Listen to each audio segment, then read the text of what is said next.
Et donc on va pouvoir échanger avec vous parce que on a donc à la fois sur la question de comment naît le rire au cinéma, donc ça va être un peu compliqué peut-être sans forcément voir les différentes étapes de séquence, mais dites-nous Isabelle et Pierre, amenez-nous dans la salle de montage pour partager vos hésitations, vos doutes, vos réflexions. Et puis on va voir aussi plusieurs scènes de films et on va pouvoir en parler ensemble. Ce que je vous propose d'abord, Isabelle, si vous voulez bien, alors c'est délicat, on ne va pas citer tous les films pour lesquels vous avez travaillé, mais de manière très subjective et très personnelle, j'ai chopé presque au hasard quelques titres, quelques films sur lesquels vous avez travaillé. Est-ce que vous voulez... Moi, j'ai l'impression dans la filmographie qu'il y a à la fois des films avec Pierre Savadori, des films avec des films de Julie Delpy, et puis d'autres titres. Mais est-ce que vous pouvez nous en dire un tout petit peu plus, peut-être sur quelques-uns de ces titres qui sont à l'image? Je n'ai pas l'habitude de parler au micro. Désolée. Je vois Julie Delpy, oui, avec qui je travaille assez souvent, qui fait aussi de la comédie. Oui. Mais qui peut faire un film aussi comme My Zoé, qui est pas du tout, qui est même carrément un drame. Que dire Moufida, oui, ouais. Qui est une très grande réalisatrice tunisienne, malheureusement décédée, mais qui a été une femme formidable, et avec qui j'ai appris beaucoup de choses. Parce qu'en fait, la comédie, à chaque fois, c'est ce qu'on se dit, hein, c'est que c'est sérieux et que d'avoir monté des drames aide à faire rire aussi, quoi. Oui. Petite dédicace à Adrien. Dans la filmographie d'Isabelle, il y a ces titres. Est-ce qu'ils sont dans ton corpus? Oui? Ah non. Isabelle, vous avez bien travaillé là-dessus? Oui, à chaque fois, on monte la soupe aux choux. Et moi, à l'époque, quand j'étais assistante sur la soupe aux choux, je le cachais à mon fiancé que je travaillais sur ce film, c'était la honte. Et aujourd'hui, c'est presque la gloire, alors je comprends plus rien. Qui étaient les monteurs ou monteuses? Un monsieur qui s'appelait Michel Lévin, qui était un grand monteur de comédie, qui est décédé maintenant. Et De Funès était tout le temps dans la salle. Ah oui. Oui, il était beaucoup dans la salle. Il intervenait. Oui. Ah oui, il n'était pas drôle du tout, d'ailleurs. Hein, Tout à l'heure. Il était un peu nerveux, très angoissé. Mais en tous les cas, maintenant, c'est un peu le film. J'ai des jeunes qui viennent vers moi qui me disent je vous admire d'avoir fait la soupe aux choux. Tout à l'heure, Pierre a laissé entendre que les acteurs pouvaient parfois être auteurs parce qu'ils apportaient, donc ils peuvent être aussi monteurs. C'est-à-dire que là, Louis de Funès est présent dans la salle. Oui.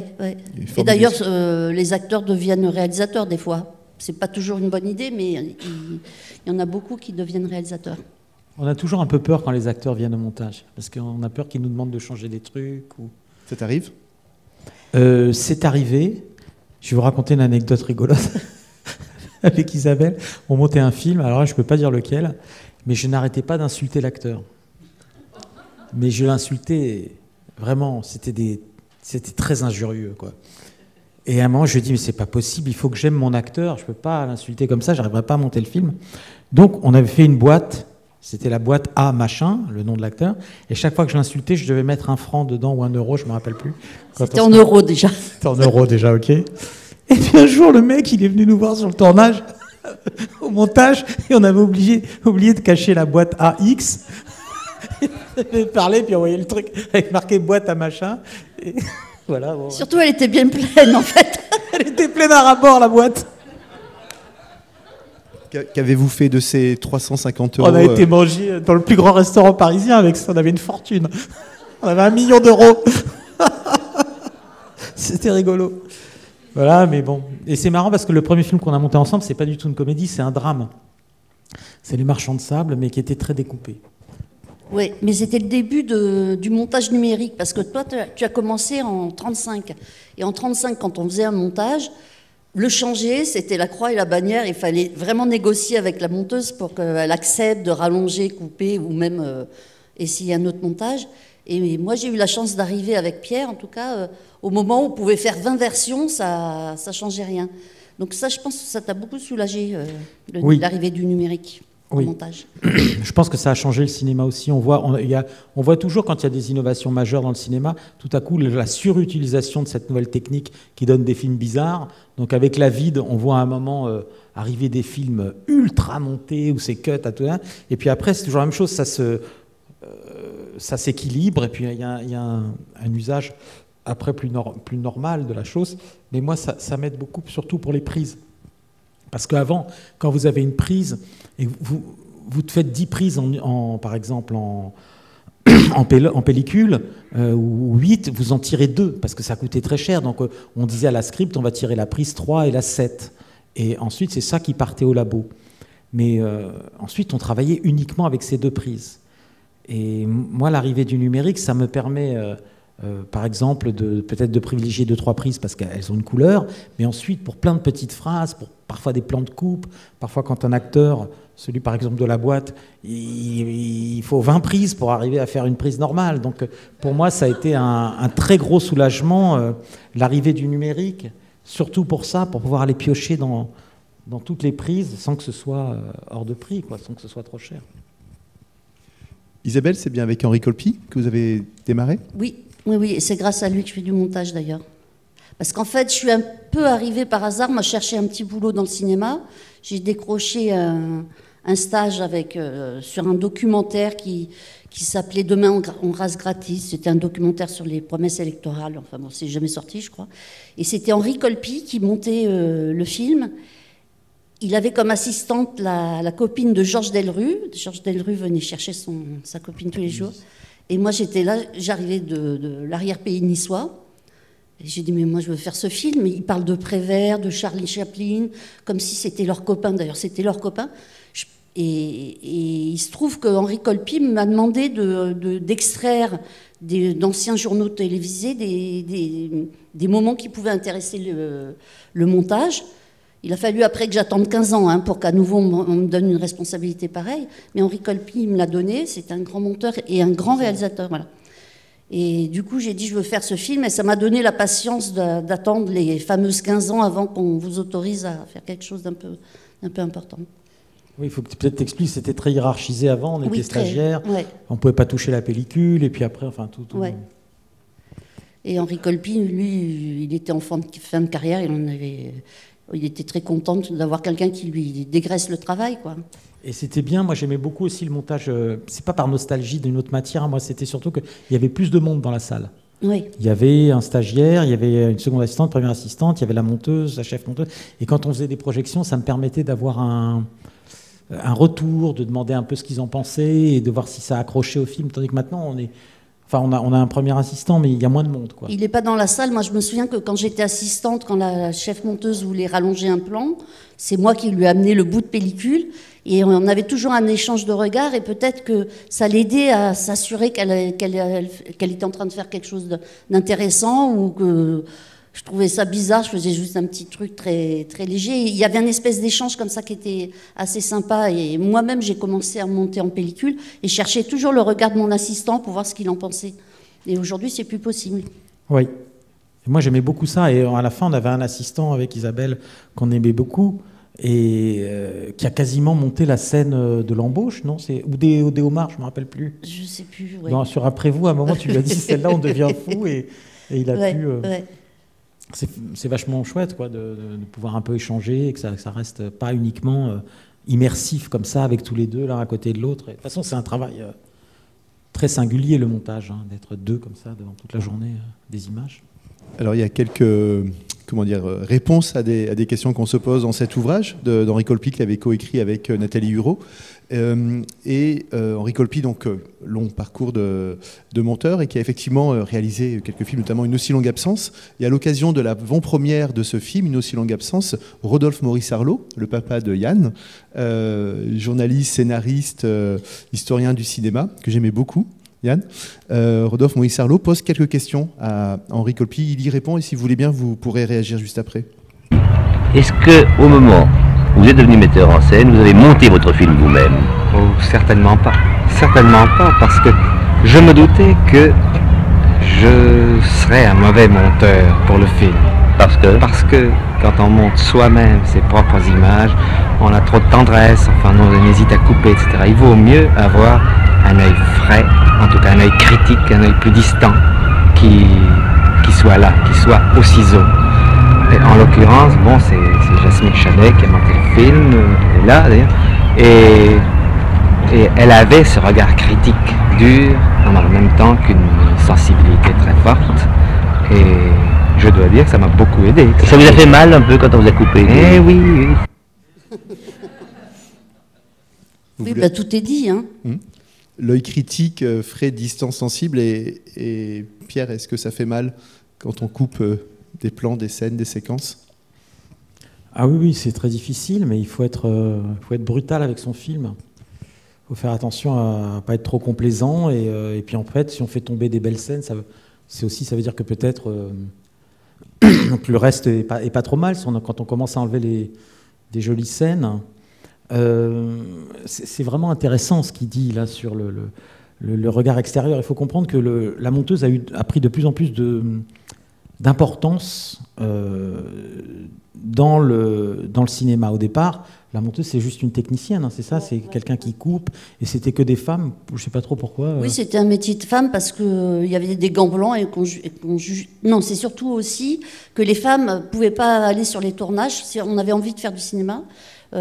Souvent, les tournages se passent en province, et quand on a des enfants, etc., c'est pas jouable. Alors, les femmes, naturellement, se sont dirigées vers le montage pour pouvoir rester à Paris et continuer à avoir une vie familiale. Et aussi, c'était un métier minutieux avec la pellicule et tout ça. Et en fait, d'ailleurs, c'est assez intéressant, c'est sur l'histoire de salaire, c'est-à-dire que ça n'a pas bougé. Oui. C'est-à-dire que premier assistant, c'est toujours aussi mal payé, monteuse aussi, alors que les deux postes sont devenus de plus en plus cruciaux. Et d'ailleurs, Isabelle, je trouve que ce serait intéressant que tu parles du moment où le réalisateur meurt, puisque toi, tu as eu et tu as vécu cette expérience qui m'a toujours fasciné. C'est qu'en plein tournage, elle faisait un film et le réalisateur est mort et tout le monde venait vers elle. Le producteur, la femme du réalisateur parce qu'elle voulait être fidèle à l'esprit, enfin ce qu'elle pensait être l'esprit du film de son mari, le producteur parce qu'il voulait pas qu'elle coupe, quelqu'un qui avait tourné sur le film et qui était réalisatrice et qui essayait de s'emparer du projet. Et vous apercevez que le monteur est au centre de beaucoup de... passe à travers lui beaucoup de désirs différents. Celui du réalisateur quand il n'est pas mort, pour l'instant ça va, et après plein d'autres pressions sur elle. Quoi qu'on fasse, même si on est là tout le temps, le film parle à l'accent, il va parler la langue du réalisateur, le film, mais il va avoir l'accent de la monteuse. Il y a quelque chose qui fait que l'endroit où elle coupe, la façon dont elle coupe une image avant, une image après, vous ne savez pas, mais ça va être son ton à elle, son accent, et malgré tout, voilà, c'est une fusion de deux volontés. Et d'ailleurs, moi, j'ai jamais voulu apprendre à me servir de la vide, parce qu'à un moment, c'est pas compliqué, je pense. C'est comme si je faisais exprès de pas comprendre pour avoir toujours besoin d'un regard extérieur, comme il l'évoque là. C'est délicat de demander qui est ce réalisateur. Non, c'est le film La maison de Nina de Richard Dimbaud. Ah, Richard Dimbaud. Qui était déjà un sujet difficile. C'est l'histoire des orphelins d'Auschwitz qui se retrouvent dans une maison de vacances avec cette fameuse Nina, qui est une dame qui a vraiment existé, qui s'est occupée des orphelins d'Auschwitz. Et je sais pas, il y a une quinzaine de personnages et chacun a un destin, enfin, une histoire particulière très dure. Les rushs étaient très durs. Et le réalisateur, à la fin du tournage, venait de temps en temps à la salle de montage, mais il disait non, je te laisse travailler et tout. Mais il parlait tout le temps. Et moi, j'ai eu l'intuition de tout noter. Je le connaissais pas, c'était la première fois que je travaillais avec lui. Il parlait énormément et je pense que son corps savait qu'il allait mourir. Lui, non, mais le corps, oui. Et du coup, j'avais des cahiers pleins et il est mort au bout d'1 mois. Et je me retrouve avec un film sur les enfants rescapés d'Auschwitz, avec un réalisateur mort, une veuve éplorée, une actrice pas qui essaye de prendre le pouvoir, mais qui un petit peu, des producteurs anéantis. Enfin bon, voilà, il a fallu gérer ça. C'était très particulier, c'est un moment fort, ouais, quand même. Et est-ce qu'il y a certains réalisateurs, certaines réalisatrices pour qui c'est particulièrement difficile de couper des plans? Est-ce que c'est difficile pour tout le monde? Qu'il accepte pour le bien du film, ça doit être compliqué de l'intégrer? Non, c'est toujours très dur. Et même pour la monteuse d'ailleurs. Ça met du temps avant d'accepter de couper. Là, par exemple, en revoyant En Liberté, je me suis souvenu qu'il y avait une petite scène. C'était Pio qui fabriquait le collier ou de la clé pour s'enfermer dans la chambre. Et ça montre que cet homme est un véritable bijoutier, comment on appelle ça, les gens qui... Un orfèvre. Ouais. Un orfèvre. Et ça durait, je sais pas, 4 minutes, cette scène. C'était un peu lent, c'était pas très dialogué. C'était magnifique, mais il a fallu le couper pour garder le rythme, quoi, pour garder la pompe à rire en état de fonctionnement. Le premier film sur lequel vous avez travaillé, donc, c'est pour Les Marchands de Sable. Ouais. Et est-ce que, donc précisément, j'ai aussi lu, mais confirmez-le-moi ou infirmez-le-moi, que votre première collaboration était sur la bande-annonce des Apprentis. Ouais. C'est bien ça? Parce qu'à l'époque, je faisais des bandes annonces, ouais, beaucoup. Oui. Vas-y. Non, moi c'était super parce que c'est un film très difficile, Les Apprentis, qui n'en finit pas de l'être d'ailleurs. Et donc c'était un film difficile, très dur à monter. Et la collaboration avec Hélène Viard, qui est donc une monteuse dont Isabelle a été l'assistante, c'est pas toujours simple. Hein. Hélène, c'était pas la femme la plus rigolote du monde. Elle était sévère. J'avais l'impression d'être un enfant à côté d'elle. Elle aimait pas si j'allais faire la sieste pendant un moment. Le montage, c'est épuisant. Alors qu'Isabelle, elle me disait dors un peu, et je dormais. Je disais c'est génial. Elle me laissait dormir sous la table de montage et tout. Et il y avait plus de sévérité. Et je déteste la sévérité. J'adorais Hélène Viard. Attention. Hein. Vraiment, c'est une femme que j'ai adorée. Et tous les deux, je crois qu'on l'a adorée. Mais elle était sévère. Elle était austère. Et donc, tout à coup, c'était la récré. Et moi, je trouve qu'il faut que ce soit un peu la récré. C'est tellement dur de faire des films. Donc, on s'est vite très bien entendu. Et en fait, elle a fait le montage des Apprentis. Et j'ai trouvé ça hyper drôle. Et pour moi, c'était presque plus le film dont j'avais rêvé que celui que j'avais fait. J'aimais pas encore mon film et je l'aime tout. Bon, c'est pas mon film préféré, etc. Mais tout à coup, je trouvais que c'était super. Et du coup, je lui avais demandé, je sais pas si tu te rappelles, de remonter la deuxième partie du film.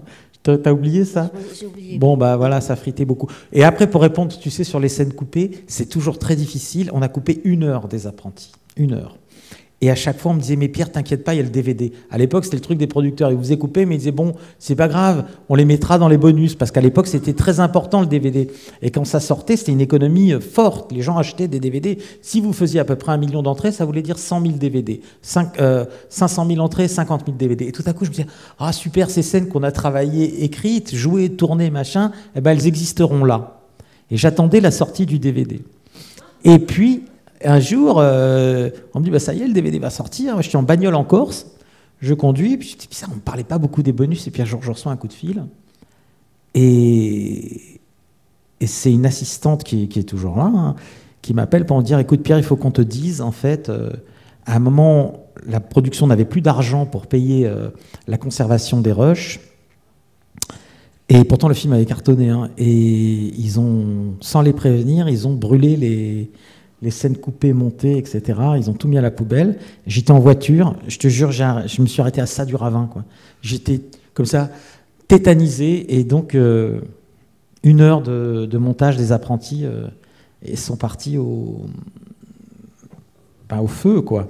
Alors, on en a retrouvé parce que je filmais l'écran de temps en temps pour ramener à la maison. J'avais une petite H8, je filmais des scènes et puis je les regardais à la maison pour voir ce que je pouvais faire au montage et tout. Puis il y a une autre scène qui avait été conservée parce qu'on l'avait passée après dans une émission de télé. Mais tout a été... Et là, c'est vraiment une perte. Oui, c'est pas facile de couper des scènes qu'on aime. Et comment vous êtes passé du montage des Apprentis au montage des Marchands de Sable? Vous vous êtes rencontrés à ce moment-là? Vous avez échangé sur le montage de la bande-annonce, pardon. Non, il y a eu Comme elle respire, d'abord, qui a été monté encore par Hélène. C'est vrai. Et je pense... Non, j'ai pas fait la bande-annonce de Comme elle respire. Non, je sais pas. Alors, si je suis honnête, moi, je ne sais pas quitter. Voilà. Même dans la vie. Enfin, j'ai du mal à... Voilà, et donc, avec Hélène, ça devenait dur. Pierre, on est heureux de savoir que tu viendras donc chaque année à Montpellier. Ah oui. Et donc, avec Hélène, je suis comme le personnage d'Auteuil, moi, je ne sais pas dire non et tout ça. Et donc, avec Hélène, ça devenait sévère et dur, mais on s'aimait beaucoup. Mais un jour, elle vient me voir, et moi, je voulais travailler avec Isabelle, mais je n'osais pas lui dire. Et elle me dit, bon, pour les Marchands de Sable, je peux pas, je fais le film de Chéreau. Et j'ai dit, ah merde, et puis... Et puis voilà. Et on a fait les Marchands de Sable. Et je pense qu'Hélène, elle a senti le plan, parce qu'après, elle m'a dit, sur Après vous... et elle a vu que je répondais un peu et donc et voilà, et après on a continué. Est-ce que parfois vous avez commencé le montage en l'absence de Pierre ? C'est un peu arrivé, mais en général, je le garde au chaud. On regarde les rushs et puis je le ressors réamélioré plus tard. Je t'ai rarement présenté un truc déjà fait. On avait essayé, je crois, une ou deux fois, mais après, je lui demande ouais. tout le temps, quand je regarde le film, j'arrive pas à le regarder parce que je dis, ah, mais t'es sûr que t'as pas vu cette prise, etc.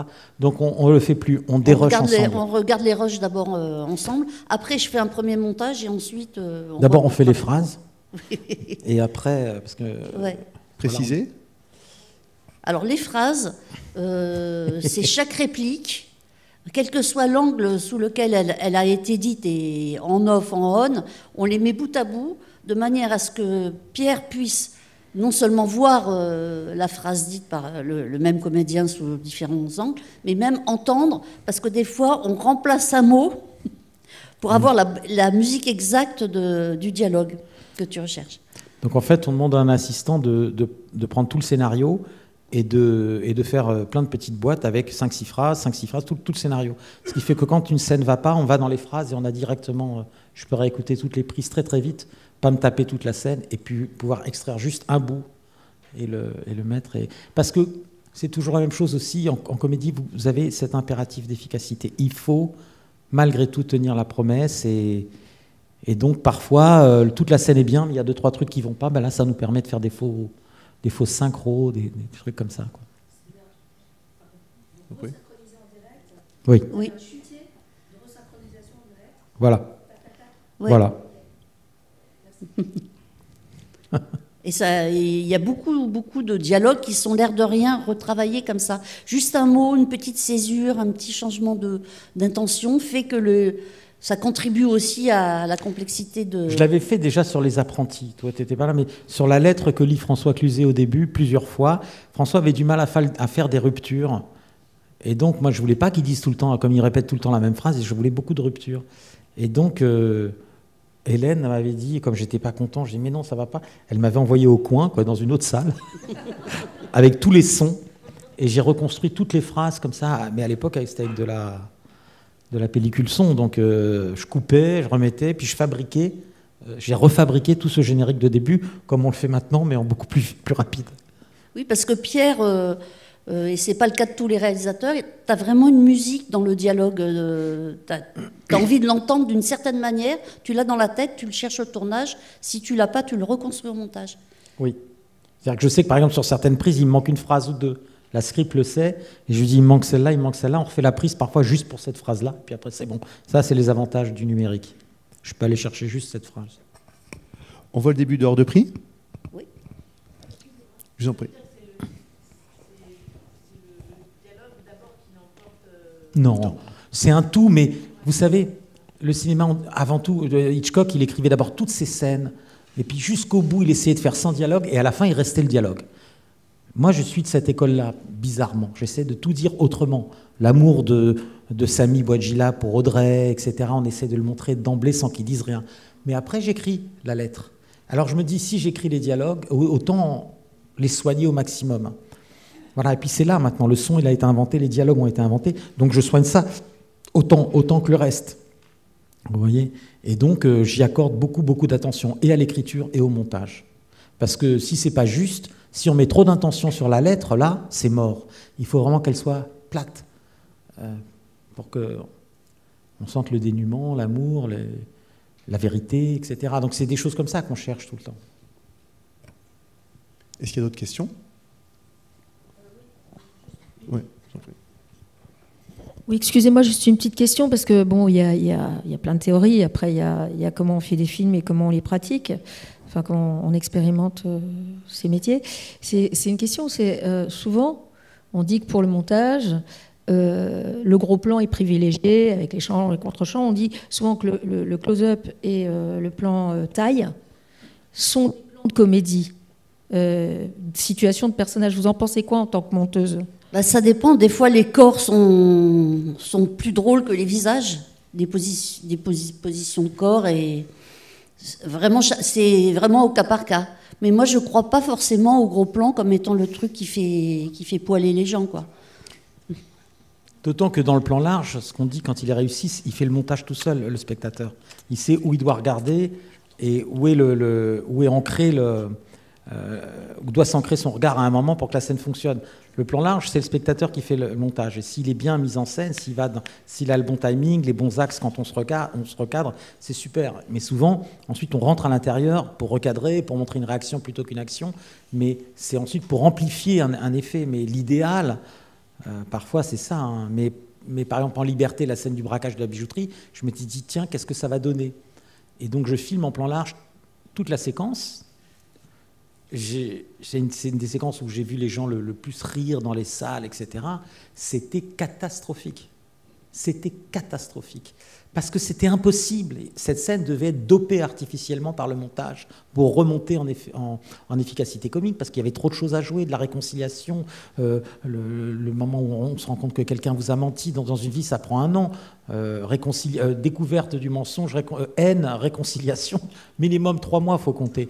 Là, 5 minutes. Et puis après, ils font...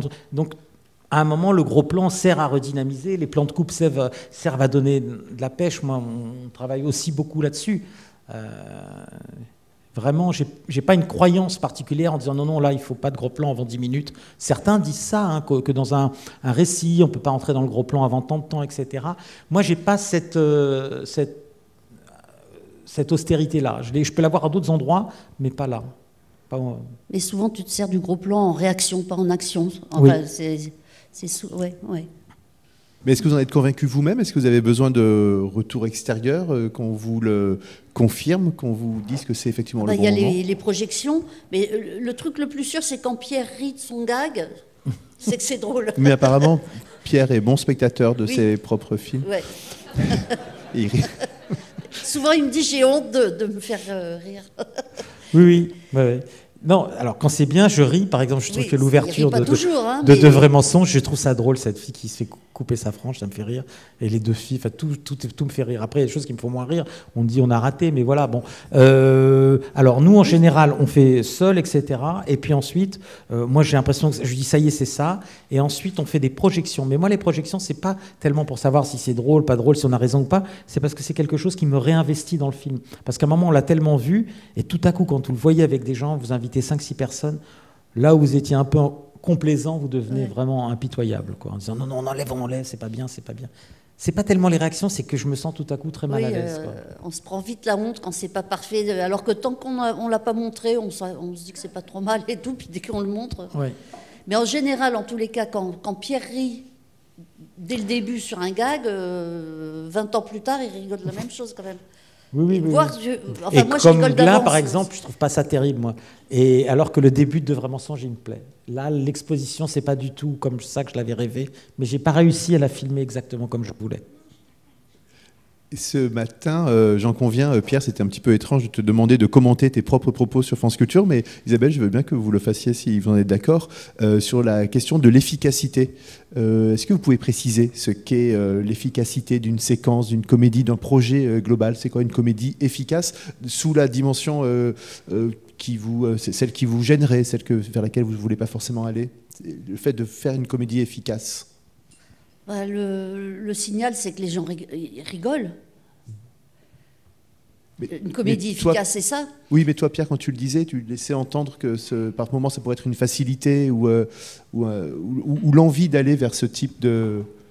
Ça va, j'ai l'impression qu'il se passe un petit quelque chose, mais je ne sais pas si on peut faire... Non, c'est bon? Tout est sous contrôle, comme on dit? Vous dites s'il y a besoin, hein? C'est bon, ok. Disons que... Alors oui, il y a l'efficacité comique, parce que c'est ce que je dis, c'est la promesse au spectateur. Il faut que la promesse soit tenue.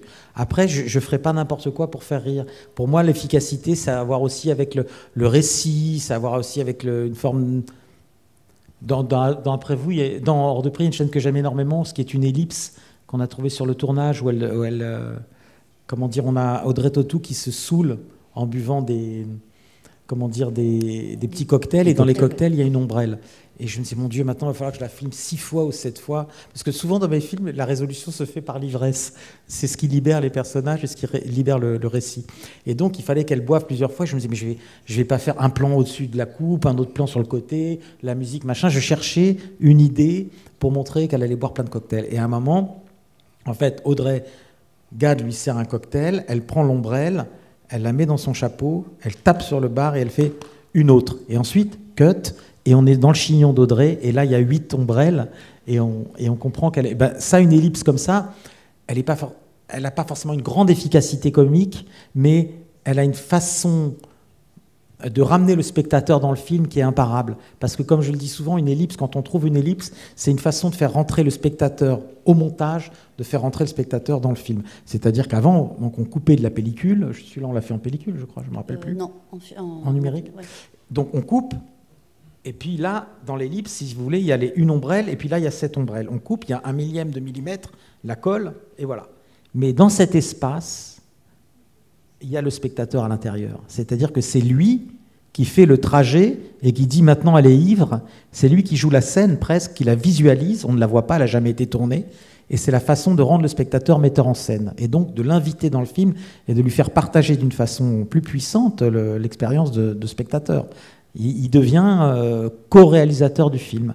Donc une belle ellipse, c'est efficace. Pas forcément d'une façon comique, mais il y a une autre forme d'efficacité. Mais bien souvent, elle invite écrites, le spectateur dans le film. C'est pas quelque chose qui est trouvé au montage. Il y en a assez peu des ellipses trouvées au montage. C'est très écrit, les films de Pierre, y compris les ellipses.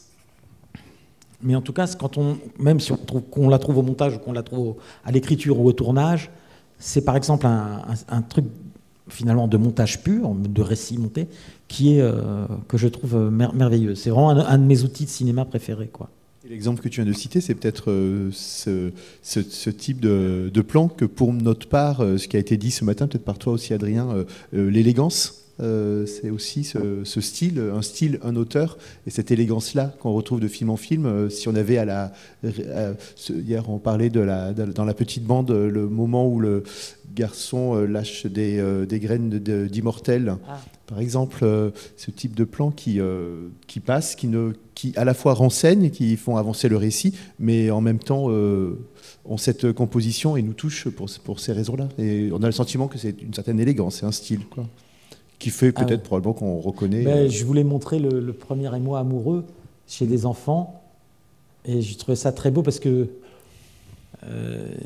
ils sont timides, et je cherchais une façon de créer un contact entre deux enfants qui sont un contact un peu immatériel, et donc il fait tomber du fenouil sur ses épaules, et moi je trouvais cette scène très jolie parce que c'est presque indirectement un contact, et je trouve que pour filmer l'amour ou les premières émotions chez des enfants, j'aurais jamais pu les filmer, s'embrasser ou je sais pas quoi.